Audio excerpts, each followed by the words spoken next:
청함받은 여러분, 주의 이름으로 환영하고 축복합니다. 계속해서 여러분과 함께 새벽과 수요일과 금요일 저녁 제자도에 대해서 말씀을 나누고 있습니다. 자, 이 말씀에 여러분께서 감사한 것은 우리가 이제 이번 한 주간이요, 원래 제가 새벽기도 때 몇 번 말씀드렸어요. 웨슬리 회심 주간이거든요. 웨슬리 279주년 회심 주간이었습니다. 그래서 저희 성동 광진 지방에서도 꽃제교회에서 모여서 강사님을 모시고 웨슬리 회심 279주년을 맞아서 그 집회를 가졌었습니다. 3일 동안이죠. 바로 고 웨슬리 회심이라고 이야기할 때 그 회심이 지금 누가가 이야기하고 있는 그 회심, 회개라는 이야기입니다. 그래서 회개를 다른 표현으로 회심이라고 이야기했고, 제가 여기서 웨슬리 목사님의 그 올더스키 이야기를 다시 드릴 필요는 없고요. 분명히 본인이 살아왔던 지난 날들, 그 본인이 또 사역자로서, 본인이 하나님을 믿는 자로서, 심지어는요 본인이 영적인 지도자로서 그렇게 살아오지 못했던 것에 대한 회심의 사건이 바로 279년 전에 그에게 임했습니다. 그리고 감리교회가 탄생이 된 겁니다. 그래서 누구보다도 우리 감리교회 성도들은 이 회심에 대한 이야기들을 잘 정리를 하고 계셔야 돼요. 그래서 제가 이제 만약에 그럴 리도 없겠지만, 제가 만약에 웨슬리 회심 주간을 성도들과 함께 나눌 기회가 있다면 저는 충분히 이 누가복음에 나와 있는 본문 자체만 가지고도 회심이 무엇이고 우리 감리교회 성도들의 정체성이 어디 있느냐, 바로 누가복음에 있는 거예요. 성경에 다 있다라고 얘기해도 되지만 누가복음에 나와 있는 이 회심의 의미를 제대로 정리하지 못하면 의미가 없죠. 이 감리교회 성도라고 하는데 뭐 웨슬리가 회심했다 그러고 279주년 전에 웨슬리를 통해서 감리교회가 시작됐다 그러는데 뭐 아무런 근거도 없어요. 장로교. 그렇다고 장로교를 폄하하거나 다른 교단을 폄하하는 게 아닙니다. 우리는 감리교회 성도예요. 그런데 감리교회는 회심이라는 타이틀이 붙어 있어요. 회개라는 타이틀이 붙어 있습니다. 그러니까 그게 뭐냐 도대체. 그게 누누이 얘기 드리는 겁니다. 지금까지 계속 말씀드린 거죠. 제자가 누구냐? 돌아오는 자라는 거죠. 돌아오는데 가진 모든 것을 버려두고 주님께로 돌아와 주님을 따르는 자라는 거죠. 그때 버려두고 따라감, 버려두고 돌아감, 이게 바로 회심이라는 겁니다. 그게 이제 웨슬리가 경험했던 겁니다. 이게 감리교회예요.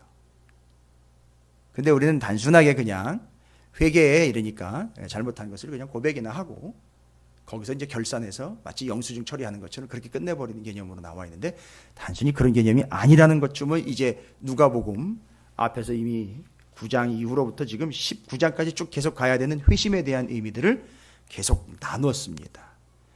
혹시 정리가 필요하신 부분이 있다면 그 새벽 기도를 통해서 또 수요일과 금요일을 통해서 계속 여러분에게 선포됐던 그 제자도에 대한 이야기의 회심, 돌아옴에 대한 이야기들을 나름대로 좀 정리해 보시면 큰 의미가 될 것이라고 믿습니다.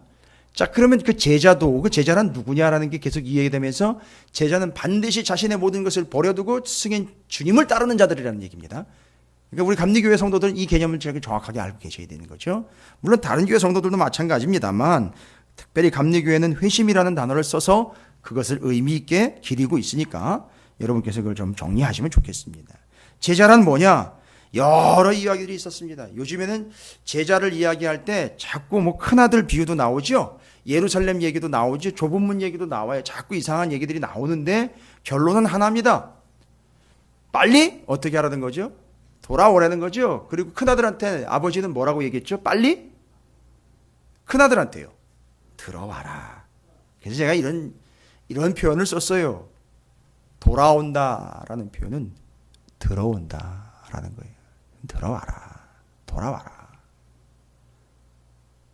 그렇게 양다리 걸치지 말고, 아니면 바깥에서, 안에서 무슨 일이 일어나기만 하면 바깥에서 쏴대는 개념이 아니라 원망과 불평으로 아버지를 끌어내는 존재가 아니라 우리가 아버지에게로 들어가는 존재가 돼야 된다.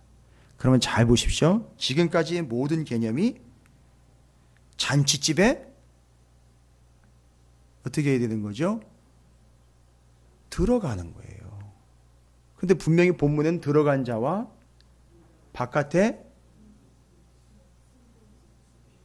특징이 뭐였었죠? 어둡고 춥고 배고프고 슬피 울며 이를 가는 곳에 있는 존재들이 있다는 겁니다. 그럼 잔치집에 결론은 뭐죠? 잔치집이라는 것은 잔치 자리에 있어야지요. 그런데 잔치 자리에 있다라는 개념 좋습니다. 다 들어가야 돼요. 그럼 구체적으로 성경은 뭐까지 얘기합니까? 들어가서의 행동 지침까지도 얘기해요. 들어가서 어디에 앉으라고 얘기하죠? 말석에 앉아 있다가 주인이 왜 여기 앉아 계세요 하면 그때 이제 자리로 옮겨 앉을 수 있다는 얘기겠죠. 겸손함을 이야기하는 거죠. 어떻게 들어가라? 겸손하게 들어가라 이런 얘기입니다. 어쨌든 들어가야 되겠죠. 들어가는데 들어가면서 어떤 사람이 있을 수 있죠. 내가 이 정도 했으니까 여기 들어가는 거야. 저기 쟤 봐 못 들어오고 있잖아. 이건 아니라는 거죠. 그건 제자가 아니라는 겁니다. 아마 그건 그 들어가서 심각한 부끄러움에 처하게 될 겁니다. 왜죠? 그 사람은 분명히 가서 어디에 앉을 거니까요. 상석에 앉을 거니까. 그러면 주인이 와가지고 당신보다 더 소중한 사람이 왔습니다. 좀 피해 주십시오. 이 뭔 망신입니까? 겸손하게 들어가는 겁니다. 그러나 지금 제가 말씀드리려고 하는 것은 여러분이 캐치를 한번 해보시기 바랍니다. 잔치집 얘기가 나왔어요. 들어가야 된다. 큰아들과 둘째 아들 이야기가 나왔어요. 큰아들과 둘째 아들이요. 결론적으로 큰아들과 둘째 아들 위치는 어떻게 된 겁니까? 작은 아들은 둘째 아들 들어가 있는 상태고 큰아들은 들어가지 않고 오히려 누구를 끌어냈죠? 아버지를 끌어냈어요. 아버지를 끌어냈습니다.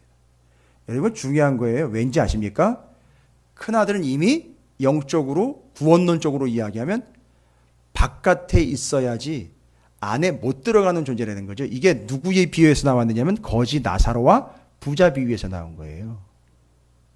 그걸 그렇게 엇비스럽하게 얘기하는 겁니다. 그 큰아들은 절대 못 들어가요. 이미 운명이 그렇게 돼 있는 거예요. 그런데 그걸 뭘로 비유를 해가지고 딱 한 번 더 거듭해서 딱 정리를 하느냐. 부자 나사로와 죄송합니다. 거지 나사로와 부자의 비유예요. 뭐라고 얘기를 하는지 아시겠어요? 그때 내가 죽겠다. 너무 뜨겁다. 아브라함에게 부탁을 하죠. 그래서 그 손에다가 물을 찍어가지고 나한테 좀 적셔달라라는 이야기를 해요. 부자는 절대 어디서 어디를 못 가는 거죠. 그 음부에서 이 낙원을 갈 수 없는 거예요. 근데 재밌는 거는 부탁을 하는데 그걸 거기 있는 존재한테는 찍어서 해달라는 거예요. 그건 뭐 나사로가 하는 게 아니죠. 하나님이 하시는 거죠. 잘 보세요. 하나님은요. 어디와 어디를 오고 가실 수 있어요. 음부와 낙원, 천국과 지옥을 주관하시는 분이기 때문에 자유자재로 왔다 갔다 하실 수 있는 분이에요. 여러분 그 아버지와 아들 비유에서 그걸 보셔야 돼요. 아버지를 끌어내서 이 배은망덕의 개념이 아니라 아버지는 지금 어디와 어디를 막 왔다 갔다 하고 계시는 거예요. 이 비유를. 천국과 지옥을 왔다 갔다 하는 거예요. 그런데 그건 뭔 이야기냐? 능력자 아버지를 얘기하는 게 아니라 비참한 큰아들, 구원받은 자, 둘째 아들 이 얘기하는 거예요. 그게 거지 나사로와 부자의 비유. 여러분 부자 또 거지 나사로가 살아있을 때에 나사로는 평생 부자의 집 어디에 있었죠?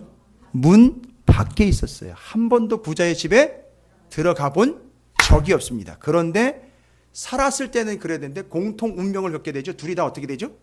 죽습니다. 죽고 난 다음엔 어떻게 됐죠? 거지 나사로는 어디로 들어갔죠? 아브라함 품 곧 낙원으로 들어갔어요. 여러분 그 비유가 상당히 아주 살떨리는 비유라는 걸 여러분이 좀 아셔야 됩니다. 거기 본문을 다시 한번 좀 보면 제가 좀 정리할 부분이 하나가 좀 있어서 16장 19절 한 부자가 있어 자색 옷과 고운 베옷을 입고 날마다 호화롭게 즐기더라. 그런데 나사로라 이름한 한 거지가 헌데투성이로 그 어디죠? 대문 앞에 버려진 채 그 대문 앞으로는 한 번도 들어가 본 적이 없지요. 그리고 그 앞에 어떻게 된 상태 있죠? 버려진 채가 됐습니다. 여러분 이 운명이 죽고 난 다음에 완전히 둘이 바뀌어버린다는 거 아시겠죠? 아주 극명한 대조. 이거는 드라마틱한 효과를 위해서 누가가 아주 표현을 이렇게 적절하게 한 겁니다. 그런데 그 둘의 운명은 죽고 난 다음에 완전히 달라졌습니다. 왜 달라졌는지 이야기를 들어보시면 25절이에요. 아브라함이 이르되 너는 살았을 때에 뭐예요? 좋은 것을 받았고 나사로는 고난을 받았다. 여러분 이거 상당히 중요한 표현. 여기 너 살아있을 때 너는 좋은 것 받았다라고 이게 좋은 거 있죠? 이게 헬라어 원문에 의하면은 영어로 표현을 해드릴게요. Your good things라고 나와 있어요. Your good things. 그러니까 무슨 얘기예요? 너의 좋은 것들. 너의 좋은 것들이 뭘 이야기하는지 아시겠어요? 헬라어 원문을 영어로 표현했지만 너의 좋은 것들은 뭐예요? 평생 원문을 그대로 해석해 보십시오. 평생 Your good, 그렇지요. 네가 멋대로 너 좋은 대로 살아왔다는 얘기예요.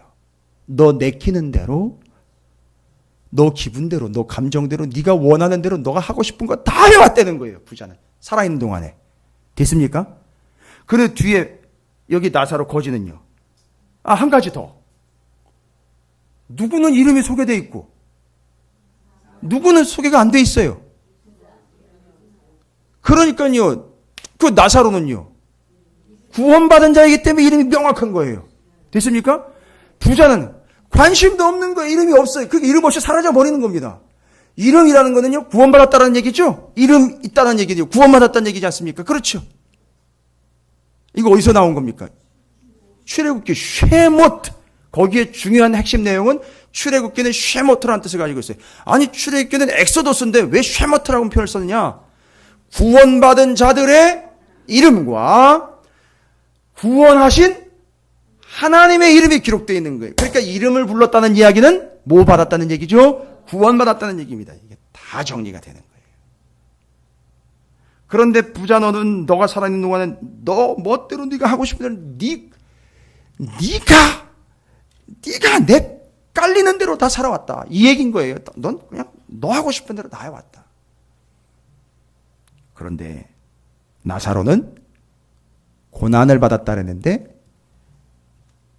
이 고난이라는 말 앞에 그의 고난이라는 얘기가 안 나와 있어요.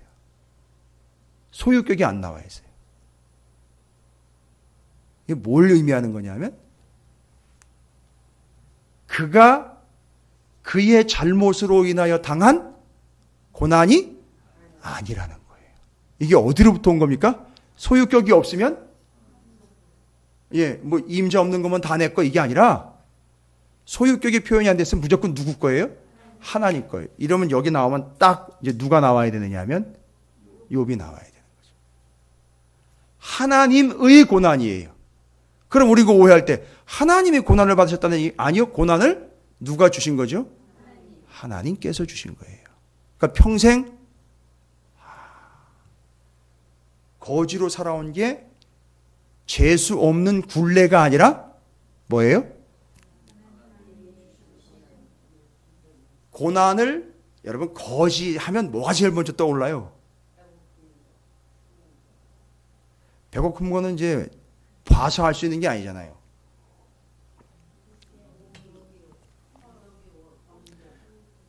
입고 있는 거 보면 알잖아요. 뭐를 입고 있는 거죠? 누더기 옷을 입고 있는데 그게 결국 뭐를 입고 있던 거예요? 고난을 입고 있었던 거죠.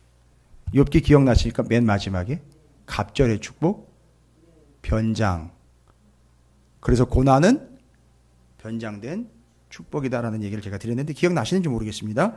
바로 이 고난이 자기의 잘못에 의한 결과로 자기가 겪고 있는 고난이 아닌 하나님의 주권하에 이루어졌던 고난. 그러니까 뭐예요?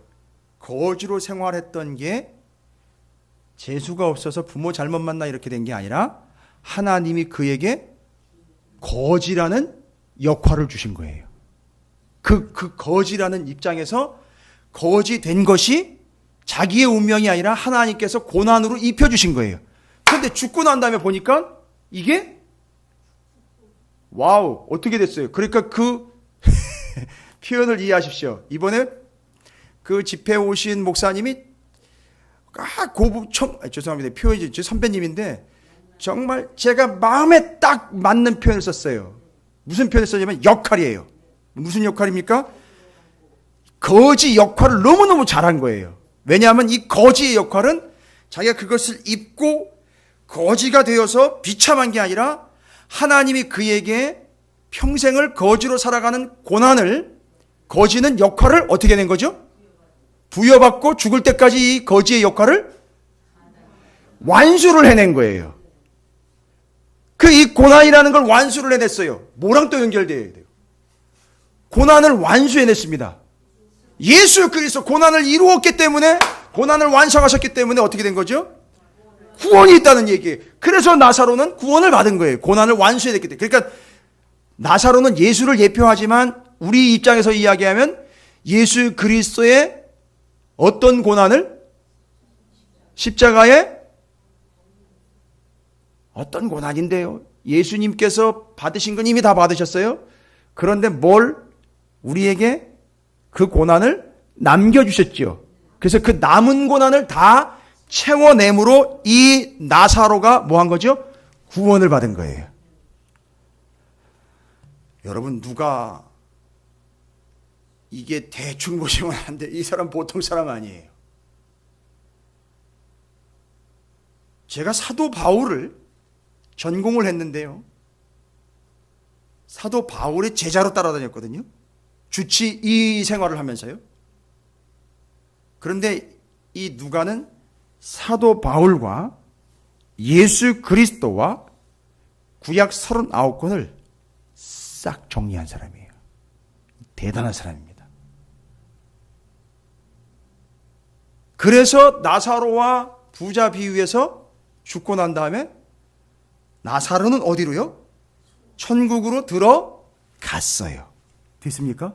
지금 계속 제가 뭘 얘기하려고 하는지 얘기하다가 좀 부자와 나사로 비유해서 좀 요거 이제 좀 이해하실 내용들 제가 조금 언급했지만, 잔치집, 큰아들과 둘째 아들, 그렇죠. 그 다음에 나사로와 부자 이야기 다 궁극적으로 들어가야 될 때 들어갔다는 얘기를 드린 거예요. 그 다음에 좁은 문이요. 좁은 문을 어떻게 하라 그래요? 들어가라고 얘기했잖아요. 그리고 예루살렘을요. 예수님이 뭐라고 얘기를 하셨습니까? 내가 꼭 어디로 가야 되겠다? 예루살렘에 어떻게 되겠다? 들어가야 되겠다. 왜요? 예루살렘이, 잘 보시죠. 예레미야 애가 5장 우리가 다 했어요. 그 예루살렘이 어떻게 돼버렸습니까? 그때 왜 바깥이 되었죠? 그 예루살렘 안에에 주님과 모든 선지자들이 거기 있어야 되는데 이걸 어떻게 된 거죠? 다 쫓아냈죠. 결국 자기들은 안에 있는 줄 착각했지만 자기들의 운명은 바깥이 돼버린 거죠. 왜요? 뭐가 없으니까요. 말씀이 없고 예언자가 없고 주인이 없으니까요. 그러니까 주님은 그걸 알기 때문에 예루살렘에 어떻게 되겠다? 내가 들어가야 거기가 잔치집이 되는 거고 거기가 생명해지고 새 예루살렘이 되니까 내가 들어가야 되겠다. 들어가서 그들을 구원해내야겠다 해서 들어온 거예요. 그래서 주님이 우리에게로 들어와야 되겠다고 자꾸 얘기한 게 그거예요. 어렵습니까? 이게 지금 성경의 전체적인 내용들을 제가 한 맵과 통으로 지금 여러분에게 말씀드리는 거예요.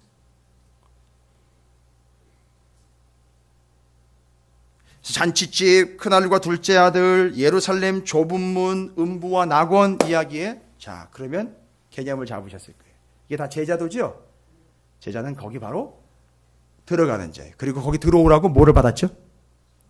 청함을 받았어요. 그래서 계속 아버지가 큰아들한테 뭐라고 얘기해? 돌아오라고 청하죠. 자꾸 돌아오라고 청하지요. 들어오라는 얘기는 뭐 하라는 얘기랑 똑같아? 돌아와라. 그게 뭐라 그랬죠? 돌아온 회심, 회개. 그러니까 구원의 명확한 전제 조건은 뭐예요? 반드시 회심, 회개가 있어야 되는 거예요.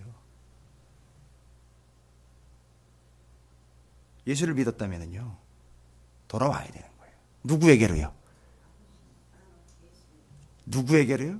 그거에 대한 답이 나병 환자 10명 얘기잖아요. 9명은 어떻게 됐다고요? 그냥 간 게 아니죠.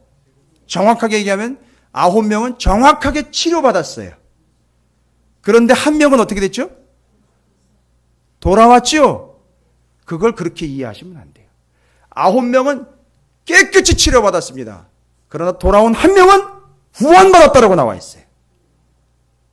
이 본문은 그거 얘기하는 거예요. 10명이 다 와가지고 치료받았는데 어떻게 치료받았냐면 제사장애로 가다가 치료받았어요.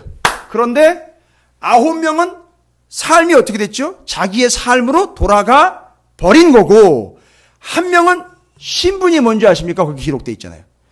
바로 앞본문이에요. 오늘 우리가 읽은 앞본문. 사마리아인이에요. 사마리아인은요, 지금까지 유대 땅에서 보면 어디에 있었어요? 바깥에 있었어요. 그런데 그 사마리아인이 어떻게 되죠? 주님께로 돌아왔어요. 이런 게 좀 보이시기 바랍니다. 아주 기가 막힌 거예요. 돌아오는 거예요. 난 어디 간 적이 없는데요. 그렇죠. 몸은 간 적이 없는데 마음은 계속 뭐 유체 이탈합니까? 들락날락 하는 거죠. 이랬다 저랬다 하는 겁니다. 바로 19절입니다. 그에게 이르되 일어나 가라. 내 믿음이 너를 구원하였느니라. 이 믿음은 무슨 믿음인지 여러분 그러면 아시겠어요? 제사장에게 달려가던 믿음이 아니에요. 주님께로. 그러나 사마리아인은요, 정확하게 얘기하면 사마리아인은요, 10명한테 주님은 동일하게 이 명령을 내렸어요. 누구한테 가라고요? 사마리아인은 뭐하러 제사장한테 갑니까? 갈 필요가 없는 거예요. 사마리아인은요. 됐습니까? 사마리아는 아예 다른 지역이에요. 다른 이방인이 개 취급받았다고요. 제사장한테 가면은요, 사마리아는 어떻게 돼 보여요? 이게 어딜 쫓아와 이러면서 당장 배척됐겠죠. 그러니까 누구한테로 돌아가야 되는 거죠? 예수님께로 돌아와요. 몇 년 만에 돌아온 겁니까? 800년 만에 돌아온 거예요. 800년 만에 예수께로. 그 뒤에 이어지는 게 20절, 21절이에요. 바리새인들이요. 그럼 이 바리새인들이 지금 어떤 사람들인지 아시겠습니까? 지금까지 여러 개 이야기 드리는 바리새인들은 현재 위치가, 그렇죠. 제가 지금 비유로 얘기 드린 거면요, 결국 그렇게 내버려 두면, 죄송합니다, 그냥 그렇게 쳐내버려 두면 어떻게 돼요? 설명드린 내용들로 얘기를 해가지고 정리를 한번 해보세요. 비유를. 그렇죠. 9명 되는 거고, 그 다음에 큰아들 되는 거고, 그리고 지금 얘기해요. 부자, 이거 얘기하는 거예요, 지금. 근데 그 바리새인들이 뭐라고 얘기를 해요? 하나님의 나라가 어느 때 임합니까? 하나님의 나라가 임합니다. 하나님의 나라가 임하는 이유가 뭘까요? 아니, 하나님의 나라가 임하는 걸 왜 궁금히 여길까요? 언제 임합니까? 라고? 임하는 걸 지금 뭐 하고 싶다는 거죠? 좀 보고 싶다는 거죠? 그러면 그 타이밍을 정확하게 맞춰서 하나님의 나라가 임할 때 어떻게 하겠다는 거죠? 거기? 그렇죠. 그러니까 지금 제가 왜 이 나라 이야기 갑자기 나왔느냐 하면 본문에서 20절, 21절 왜 나라가 임의 이야기, 그러면 그 나라에 어떻게 해야 된다는 거죠? 들어가야 된다는 얘기예요. 그러니까 계속 그 공통적인 테마로 인해서 하나님의 나라가 임하는 거는 당연히 임하는 거예요. 지금 뒤에 뭐라고 나와 있어요? 여기 있다 저기 있다가 아니라 이미 임했는데 너희는 궁극적으로요, 안 들어가고 있다는 얘기죠. 밖에 있다는 얘기죠. 됐습니까? 바리새인들이 예수님을 어떻게 대했습니까? 배척했을 뿐만 아니라 넘어뜨리려고 했고 시험하려고 했죠. 명확하게 이 사람들은 어디 있다는 얘기인 거죠? 밖에 있다는 거죠. 왜냐하면 예수 바깥에 있는 거죠. 그런데 이 사람들은 그건 또 알아요. 뭐죠? 그 나라에 들어가야 된다는 건 알아요. 그러니까 그걸 좀 하고는 싶은데 본인들은 지금까지 한 걸 보면 그런 방법으로는 하고 싶지 않은 거죠. 못 하는 거죠. 그러니까 뭐 하고 있다가 나라가 볼 수 있게 임하는 거를 보면 어떻게 하겠다? 들어가게. 이거 누구랑 똑같은 짓이죠. 할 것 다 하고 들어가야 된다는 건 알지만 정확하게 문 닫는 거 이렇게 보이면 막 놀고 있다가 이건 성호야 밥 먹어 하면서 저희가 어머님의 아파트 5층에서 주방 창문을 내다보고 놀고 있던 저에게 문을 열고 빨리 들어와 이렇게 얘기하는 거는 다른 거잖아요. 그죠? 지가 막 놀고 있다가 문이 닫힐 것 같으면 그때를 노려서 어떻게 하겠다는 거죠? 마지막 순간에 시간차로 탁 들어가 버리겠다는 얘기인 거죠. 노리겠다는 거죠. 그걸 간파를 하신 거잖아요. 그리고 여기 그 속내가 드러난 거죠? 그게 언제인지 알면 어떻게 하겠다? 그때 맞춰서 들어가겠다. 그죠? 이거 이제 느껴지실 거예요. 그런데 파격적인 결론을 이야기하십니다. 주님이 이미 너희의 나라가 임했대요. 그리고 바리새인들은 형상은 이미 임한 나라에 들어가지 않고 있는 거예요. 여러분 지금부터 조금 잘 들어주십시오. 37절까지 두 부분으로 나눠야 돼요. 왜냐하면 이건 의도가 그렇습니다. 20절과 21절로 나눠야 되고 22절부터 37절까지로 나눠야 돼요. 왜냐하면 지금 현재 하나님의 나라가 임했다 그랬죠. 20절, 21절. 그런데 22절부터 37절까지는 뭘 얘기하는 거예요? 장차 주님이 다시 오실 재림에 대한 얘기예요. 그러면요, 지금 이미 임한 나라와 아직 임하지 않고 장차 누가 오심으로 인하여 예수 그리스도께서 재림하심으로 인하여 완성될 하나님의 나라 이야기예요. 그럼 왜 앞에 20절과 21절을 얘기했느냐 하면 앞으로 주님이 재림하실 그 나라에 어떻게 들어가느냐, 어떻게 그걸 대비해야 하느냐를 정확하게 설명해 주고 있는 본문이 오늘 본문이에요. 됐습니까? 자, 그럼 제가 이제 설명드릴게요. 그런 구조예요. 그러면 예상을 미리 해야 되겠습니다. 이미 우리에게 임했다라는 구조는 어떤 구조라는 걸 지금 인용을 먼저 한 거죠. 아직 일어나지 않았지만 이들 바리새인들에게도 임한 하나님의 나라라는 거는 나중에 모양새를 보면 어떻게 되는 것과 똑같다는 걸 얘기를 하는 거죠. 뒤에 나와 있는 주님이 다시 오실 그 상황과 지금 현재 이미 임한 이 나라가 공통점을 갖고 있다는 거예요. 다시 또 한번 설명드릴게요. 현재 임한 그 하나님의 나라를 어디에서 인용을 해서 개념 설명을 하고 있는 거냐면 장차 주님이 이 땅에 재림하실 그 모습에서 현재 나라가 임한 걸 따온 거예요. 그러니까 두 개가 지금 공통점이 있는 거예요. 이해가 되십니까? 그러니까 앞에 거를 이해하면 뒤에 게 이해되고 뒤에 걸 이해하면 앞에 것도 저절로 이해되는 거죠. 아이고 뒤에 것 앞에 것 하니까 헷갈리십니까? 이미 임한 하나님의 나라, 장차 임할 하나님의 나라가 두 개가 같이 구조가 같아요. 그러면은요, 이미 하나님의 나라가 임했다는 얘기는 예수께서 이미 우리에게 오신 거지요. 그런데 바리새인들은 거기 들어가지 않았다는 거지요. 와우. 누가는 두 가지를 이야기합니다. 주님이 우리에게 이미 오신 초림을 얘기합니다. 그리고 주님이 다시 오시기 위해서 어떻게 해야 돼요? 아니, 다시 오시기 위해서 어떻게 하셔야 돼요? 하늘로 올라가셔야 되는데 올라가시고 빈자리가 아니라 올라가시고 주님은 올라가시고 성령이 내려오셨어요. 그걸 성령 임재라고 그래요. 그래서 누가복음과 사도행전을 보시면 이게 누가행전인데 무엇을 중심으로 계속 이야기하냐면 사도행전 1장 8절 오직 성령이 너희에게 임하시면, 그 임한다라는 말이 뭐와 똑같은 얘기입니까? 주어가 다르지만 여기 20절 21절에 있는 얘기를 하면 뭐가요? 그런데 성령, 사도행전 1장 8절에 보면 뭐가? 성령이 임하면. 성령은 대체품이 아니에요. 예수 그리스도께서 임하시는 것과 똑같은 거죠. 그러니까 주님이 오시는 것, 성령이 임하시는 것, 나라가 임하는 게 뭐라는 거죠? 같다는 거예요. 임했어요. 임했습니다. 바리새인들을 통해서 임했음에도 불구하고 너희는 뭐 하지 않았다? 들어가지 않았다. 그럼 지금부터 들어가는 방법을 이야기를 드릴게요. 이 본문이 얘기하는 거예요.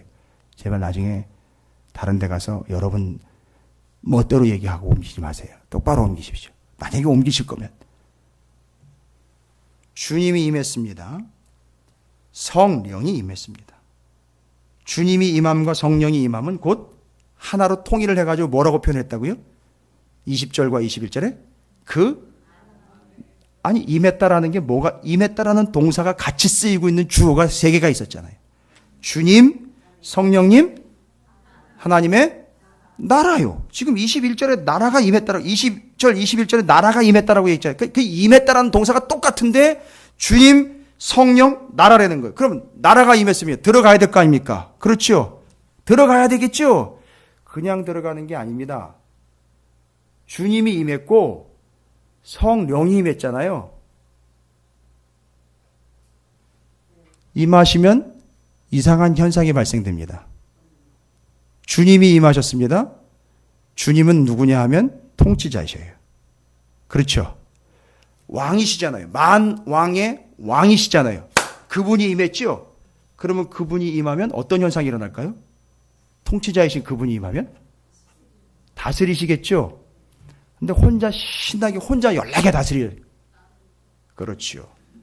그 통치에 완벽하게 순종하면 뭐가 돼버리는 거죠? 그 나라에 들어가는 게 되는 거예요. 됐습니까? 이거 시간 오래 걸렸어요.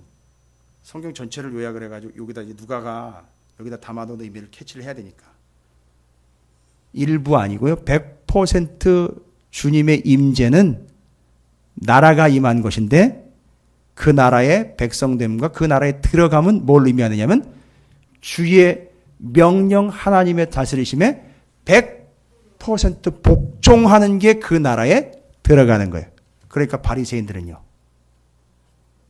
주님이 오셔서 명령하고 계시는데도 지키지 않고 있으니까 들어가지 못한 거예요, 지금. 그러니까 그걸 지적하는 거예요. 그 다음에 또 임하는 게 있죠. 누가가 이야기하는 거. 누가 복음서 말고 사도행전에서 이야기한 성령이. 여러분, 성령이 임하시면은요. 성령이 임하시면은요. 어떤 일이 있습니까? 여러분, 성령이 임하시면 여러분은 그 성령이 임하신 걸 어떻게 캐치를 하십니까? 예?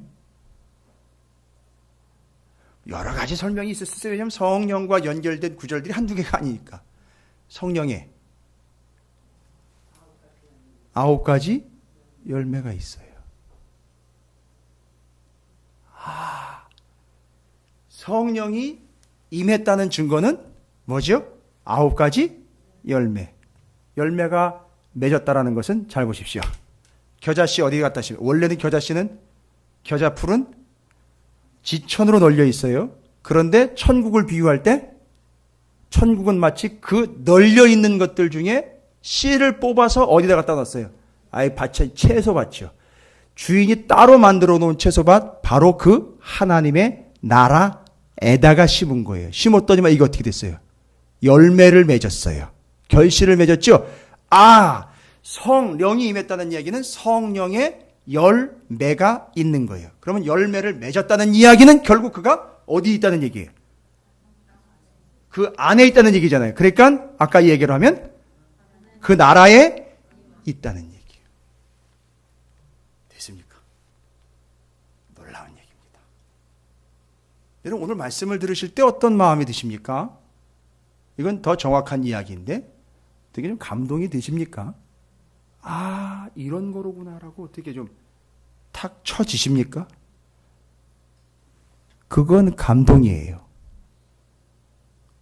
여러분이 죄를 짓게 되면 그 죄에 대해서 자복함과 회개함이 있습니까? 그냥 무조건 회개하고 돌아오라는 얘기만 하는데 그게 어디서부터 시작될까요? 내가 죄인이로구나. 죄를 졌구나. 이건 누가 해주는 거죠? 성령께서 하시는 거예요. 그래서 그 사람의 삶은 늘 성령의 감동 가운데 사는 거예요. 그러니까 성령의 감동 가운데 있다는 얘기는 결국 그 사람이 하나님 나라에 있다는 거예요. 그럼 이 나라가 임했다라는 말이 뭔 얘기인지 아시겠죠? 그리고 우리가 그 나라에 있는지 아니면 그 바깥에 있는지 아시겠죠? 여러분, 남을 판단하는 데 쓰지 마세요. 자기를 점검하는 데 쓰십시오. 내가 지금 하나님 나라에 있는지 아닌지는 다 드러났어요. 나를 보세요. 자기 자신을 보십시오. 어떤 거라는 얘기죠? 맨날 찬양으로만 내가 주인 삼은 모든 거 다 내려놓고 내 주 앞에 뭐 맨날 찬양으로만 그런 게 아니라 진짜 그 나라에 있는 사람은 주님이 임재하셨기 때문에 임재하신 만왕의 왕의 통치를 100% 받고 있는 거예요. 내가 아니라 그분의 통치를 받고 있는 거예요. 주님이 뭐라 얘기해요? 얘 주님 뭐예요? 청지기 얘기 막 나왔잖아요. 부름받은 자 나왔잖아요. 청함받은 자 나왔잖아요. 그렇게 100% 따르는 거예요. 그러면 그 나라에 있다는 얘기예요. 여러분께서 내 감정으로가 아니라 하나님의 성령의 감동하심으로 모든 일들이 진행되고 있다. 성령의 열매를 맺고 있다. 그거는 지금 단순히 성령이 내 안에 있다라는 걸로 끝나는 게 아니라 내가 그 하나님의 나라에 있다는 얘기예요. 그래서 성령과 주님으로 얘기합니다.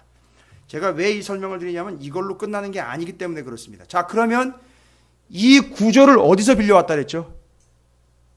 장차 주님이 다시 오셔서 완성될 그 하나님의 나라를 이야기하는 거죠.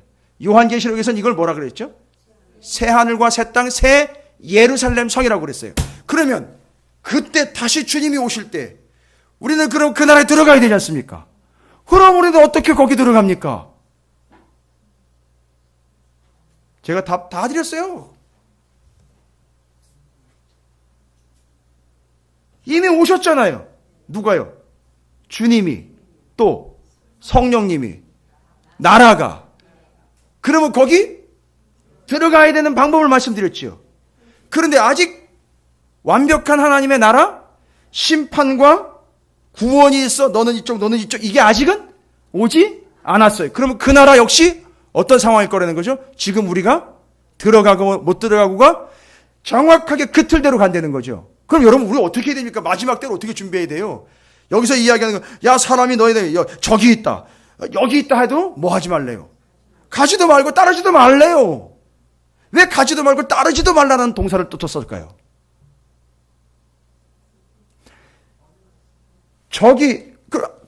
저기서 누가 여기야!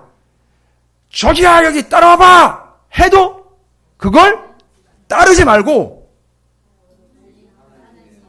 주님이요. 임재하신 주님을 따르는 거잖아요. 그게 지금 우리의 현실의 삶이 돼야 되지, 그죠? 근데 앞으로 장차 예수님이 재림하시면은요, 거기 어떻게 들어갑니까? 그때가 되면 타이밍을 맞춰서 기차표 끊어가지고 잽싸게 시간 맞춰 들어가는 게 아니고 지금부터 주님 오실 때까지 준비가 아니에요. 준비라는 말 때문에 많은 교회와 성도들이 준비만 하다가 끝나버렸어요. 준비가 도대체 뭔지 모르겠어요. 뭘 준비하는 거야? 준비가 아니고 이미 우리가 어디 들어와 있는 상태예요. 하나님의 나라에 들어와 있는 상태로 주님 오실 때까지 거기서 뭐 하면 안 돼요? 나가면 안 되는 거예요. 쭉 그렇게 가야 되는 거예요. 주님 오실 때까지요. 됐습니까? 그러면 그 뒤에 본문이 다 이해가 돼요. 싹 다 이해가 됩니다. 그 뒤에 본문이요. 그런데 제가 전제는 드렸죠. 20절과 21절 현재 하나님의 나라가 우리 가운데 임했다는 이야기는 어디서 빌려왔다는 거죠? 장차 예수님이 이 땅 가운데 내려오시고 거기에 임하는 하나님의 나라, 거기에서 빌려온 그 구조랑 똑같아요. 그런데 여기서는 이미 들어가 있는 상태에서 절대 어떻게 하면 안 돼요? 누구처럼요? 큰아들처럼 나가면 안 돼요. 바리새인처럼 나가면 안 되는 거예요. 그대로 어디까지 가야 돼요? 주님 오실 때까지 그냥 그대로 있으면 그대로 그 나라를 그냥 들어가는 거예요. 뭐 나갔다 들락날락했다 그거 아니. 요 상태 그대로 그냥 그 나라 들어가는 거예요. 직방하는 거예요. 직방. 광고에 나오는 건데요. 직행하는 거예요. 그러니까 명쾌하지만 참 부담스러워요. 왜냐하면 우리는 계속 뭐 하니까요. 정확하게 이야기하면 들락날락거리고 있거든요. 정신만 들락날락하는 게 아니에요. 그것도 들락날락하고 있어요. 오락가락하고 있어요. 권사님이 요즘에 자꾸 잠깐 깜빡깜빡 한다 그러셔가지고 얘기하시나 보다. 그게 정말 제가 기절초풍을 했어요. 이 말씀. 지금까지 우리는 그때가 오면 그걸 분별하고 있다가 잽싸게 채가지고 들어가는 것처럼 생각을 하는데 죄송해요. 새빨간 거짓말이에요. 그게 누가 했던 짓이에요? 바리새인들이 했던 짓이잖아요. 잔치집에서 분명히 초청을 했는데 들어가야 된다는 거, 어디로 들어가야 되는 건 다 알고 있으면 지건 다 누리고 있다가 그 타임에 맞춰가지고 가봤는데 다쳐버린 거죠. 그거 얘기한 거예요. 지금까지 얘기했던 게 다 이제 이해가 되시죠? 왜 그런 비유가 들었는지. 무섭습니다. 여러분, 이 말씀은 양보할 수가 없어요. 제가 새벽에도 얘기 드렸어요. 오해 없이 들으세요. 여러분에게 드리는 말씀이 아니에요. 모든 목사님들이 공통적으로 요즘에 제가 이제 성경을 좀 나눌 수 있게 되니까 저한테도 부탁을 해요. 목사님 이런 거 좀 가르쳐 주실 수 있을까요? 한번 2-3시간 안에 좀 빨리 좀 성경을 좀 이렇게 계속 마스터 과정 뭐 이런 거 없습니까? 뭐 이렇게 저한테 얘기를 하고 그런 게 어디 있어요. 그런데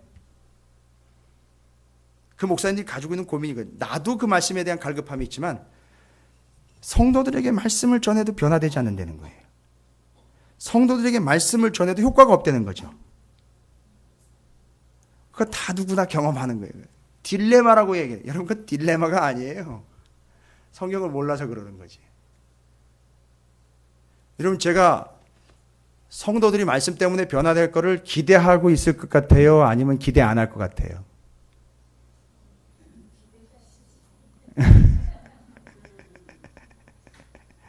정확하게 이야기하면 저는 그냥 기다리고 있을 뿐이에요. 죄송합니다. 기대는 안 해요. 그건 제 영역이 아니에요. 전하는 사람의 영역 아닙니다. 서운하게 듣지 마세요. 아무리 전해도 제가 변하는 사람 한 사람 못 봤어요. 아직까지.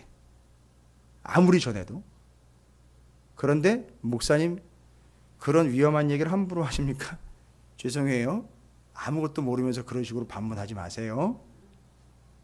말씀을 듣고 변한다라는 건 정말 어려운 일이에요. 그러면 목사님 포기하실 거예요? 아니요. 제가 왜 포기를 해요? 말씀을 듣고 변하는 게 아니고요. 말씀은 누구를 변화시키는 도구가 아니에요. 말씀은 우리의 문제를 해결하는 도구가 아닙니다. 바다에 들어가 배고플 때 고기를 잡는 작살 같은 게 아니에요. 말씀은. 그러니까 오해하시면 안 돼요.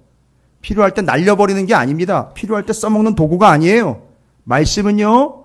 사람이 변화가 되든 변화가 되지 않든 말씀은 말씀 자체로 이루어집니다.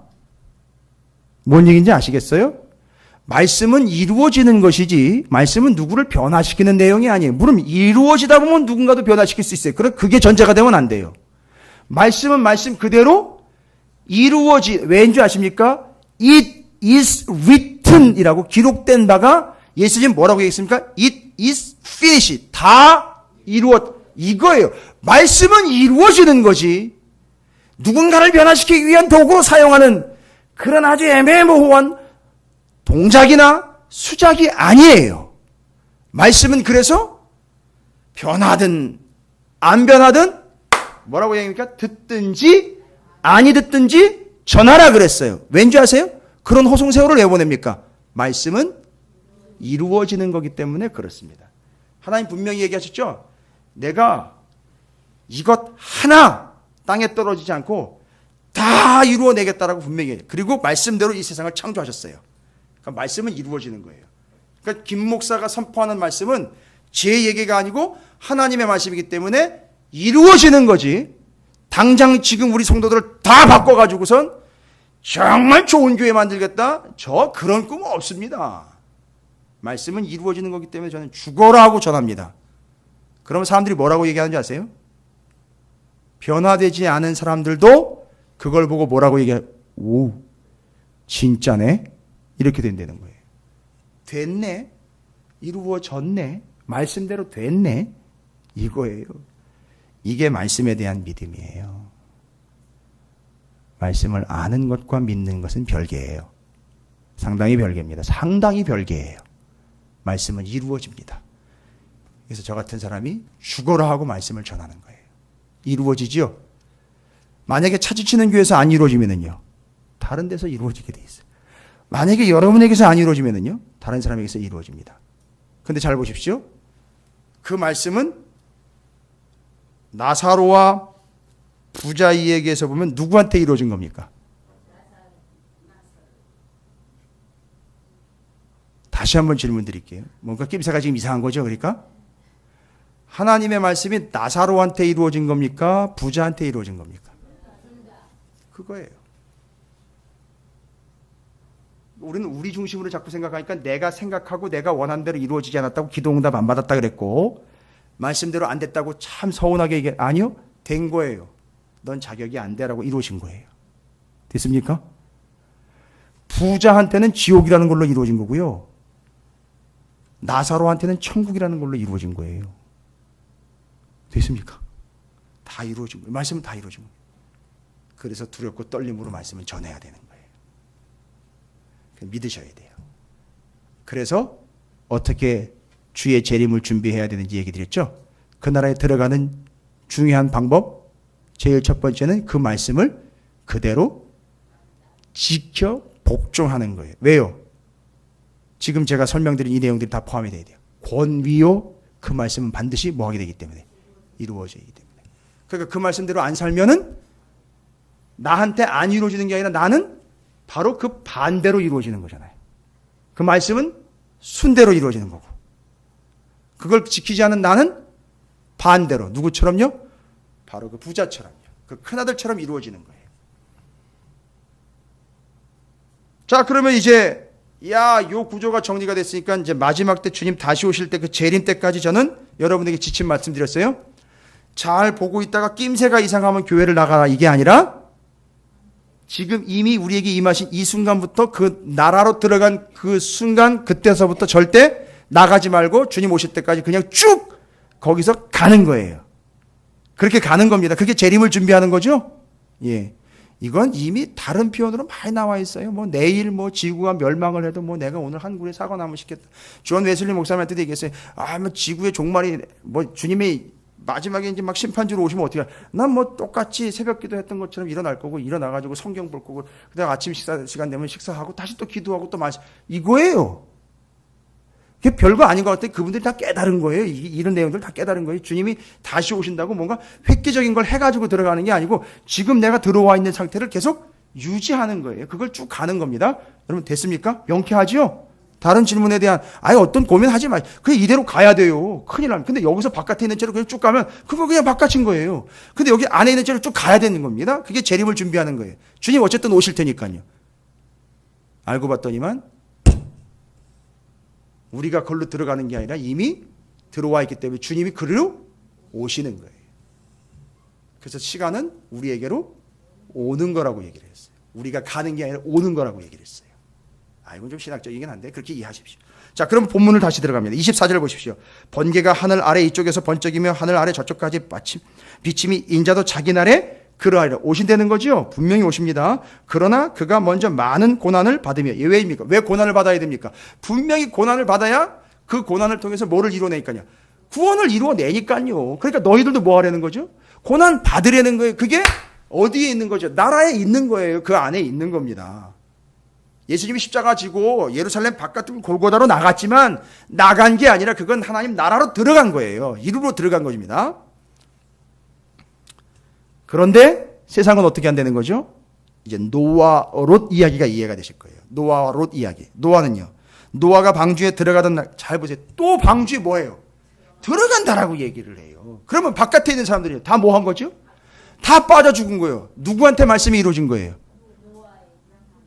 양쪽 다 이루어진 거예요, 말씀은. 그런데 그때는요, 노아가 무슨 역할을 했죠? 자기만 살겠다 그랬어요? 아니잖아요. 들어오라고 그랬는데 안 들어왔어요. 그거예요. 그 역할이잖아요. 지금도 우리는 계속 들어오라는 초청을 받고 있죠. 안 들어와요. 그 통치를 받지 않아요. 그리고 자꾸 뭘 들어요? 소리를 들어요. 그렇죠? 얘기를 듣습니다. 그러니까 여러분, 이 말씀이 선포되는 시간은 여러분이 통치를 받아야 되는 시간이지 재미있는 이야기를 듣고 이해하거나 나누는 장난질 치는 시간이 아니에요. 여기는 통치를 받는 시간이지. 이해가 되십니까? 그러니까 여러분이 제일 위험한 게 뭐냐면 물론 목사도 잘 전해야 되지만 이 전하는 말씀을 여러분 나름대로 괜히 각색을 해가지고 여러분 생각에 평가하고 재단하고 앉아가지고선 그것을 하고 있는 그 비참한 모습이 이게 그 바깥에 있는 모습과 동일하게 닮아 있는 얘기라는 거예요. 그냥 말씀은 말씀대로 받으시면 돼요. 이게 통치기 때문에 통치 명령을 받으셔야 돼요. 뭐라고 얘기합니까? 노아가 방주가 들어가던 날까지 사람들은 다 먹고 마시고 장가 들고 시집 가더니 홍수가 나서 그들을 다 멸망시켰다는 얘기예요. 그렇죠. 또 누구 얘기는? 롯 이야기니까 그때는요. 어디 얘기죠? 소돔과 요거는 반대 이야기예요. 방주로는 들어가야 되지요. 소돔과 고모라는요. 나와야 되는데 여러분 보시죠. 소돔과 고모라는 반드시 나와야 돼요. 나오는 게 곧 어떻게? 그렇죠. 주님께로 구원으로 들어가는. 그래서 롯이 들어가. 그런데 거기서 무슨 일이 생겼습니까? 아니 롯 하면 누가 또 생각나요? 롯의 아내요. 롯의 아내가 같이 가다가 그래 뭐 그게 같이 가는 모습은 어떻게 되는 거죠? 하나님의 나라로 들어가는데 어떻게 해버렸어요? 멈추어 서서 돌아봤단 말이죠. 쟁기 붙잡고 돌아보는 것 합당치 않다. 이런 얘기들 다 이제 이해가 되는 거예요. 됐습니까? 그러니까 이걸 통치의 개념으로 이야기하면 그 롯과 소돔과 고모라 그 다음에 노아의 방주 시절에 많은 사람들은 대부분이 다 어떻게 했다는 거죠? 하나님의 통치를 받는 게 아니라 세상의 통치를 받고 들어가지 않았다는 거예요.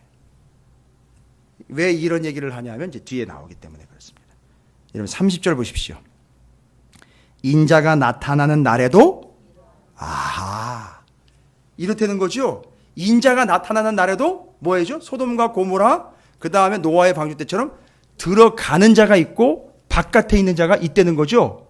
그러니까 지금 이 구조로 가려면 처음에 나라가 임했을 때 임한 나라로 쑥 들어간 상태로 어떻게 되죠?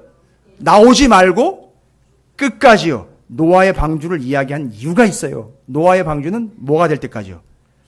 비가 그칠 때까지 절대 나오면 안 되는 거란 말이에요. 소돔과 고모라는 절대 나가고 싶지 않은 곳이었지만 반드시 나와야 돼요. 그래야 어떻게 되는 거죠? 들어가는 거예요. 그러니까 두 가지가 정확한 거예요. 여러분 절대 거기 있어서는 안 되는 데는 빨리 나오는 게 들어가는 거고요. 한번 들어간 데는 절대 나오지 않는 게 아주 상책인 거예요. 그걸 언제까지 해야 된다? 주님이 다시 오실 때까지. 찬양만 주님 다시 오실 때까지. 이 얘기만 한다고 되는 게 아니에요. 이게 이렇게 가야 되는 거 아시겠죠? 여러분 오늘 정말 여러분이 놀라운 말씀의 진리를 좀 풍성하게 깨닫고 계시는 줄로 믿으시기 바랍니다. 제가 웨슬리 회심 주간 오늘 금요일 저녁에 다시 여러분에게 웨슬리 회심 주간 특별 집회를 하고 있는 거예요. 말씀으로 드리자면요.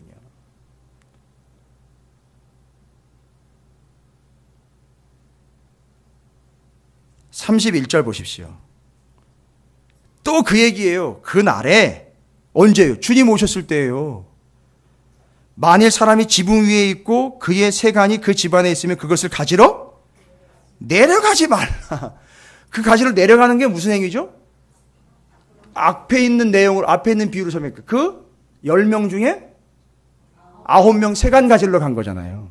됐죠? 그리고요. 밭에 있는 자도 그와 같이 뒤로 돌이키지 말라. 이거 누구 얘기예요? 지금 앞에 나왔다. 롯 아내 이야기잖아요. 돌이키지 말라. 그럼 돌이키지 말라는 얘기는 거기로 뭐 해버리지 마. 돌아가지 말라. 오히려 뭐 하라는 얘기죠? 이건 역설적인 표현. 주님께로 돌아오라는 얘기지 돌아가라는 얘기가 아니에요.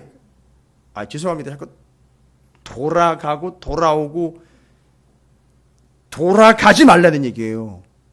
돌아오라는 얘기죠. 그 돌아오는 게 뭐라 그랬습니까? 두 글자.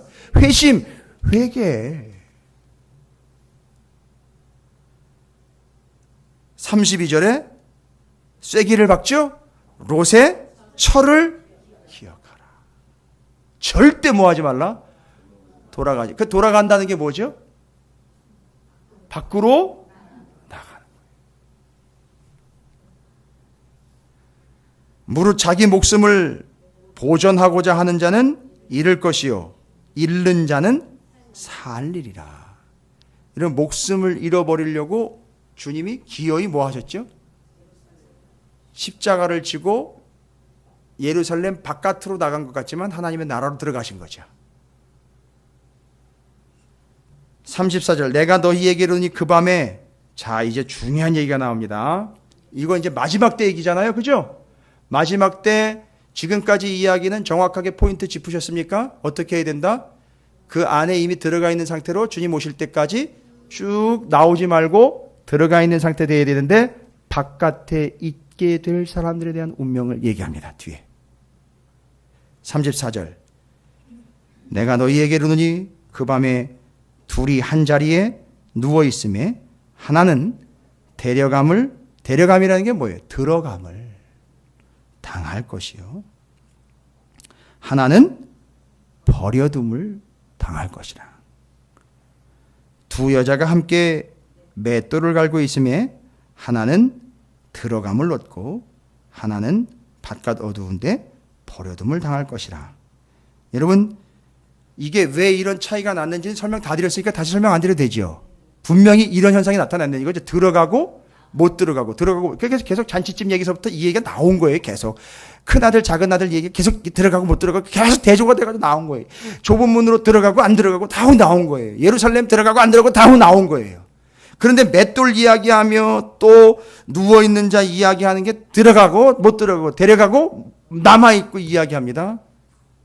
들어간 사람은 상관이 없어요. 그렇죠. 들어간 거는 여러분 어떤 건지 아시죠? 들어간 거는 이제 정확하게 하나님의 주님의 뭘 받는 거죠? 통치를 받는 거 있는 거예요. 여러분이 집의 주인이 누구십니까? 남편님? 마눌님?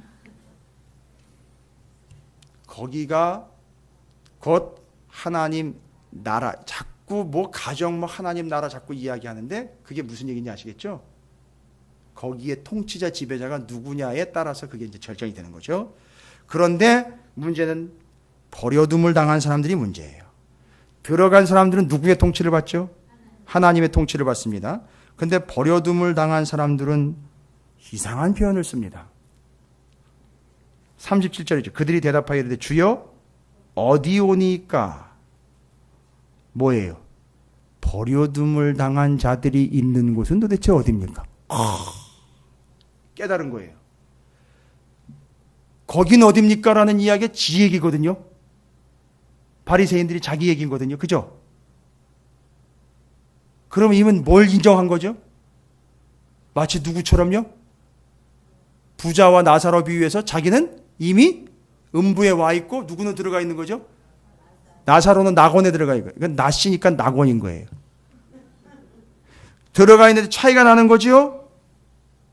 그러면 여기 질문은 주여 그러면 못 들어간 우리는 어디 오니까? 라고 질문을 해요.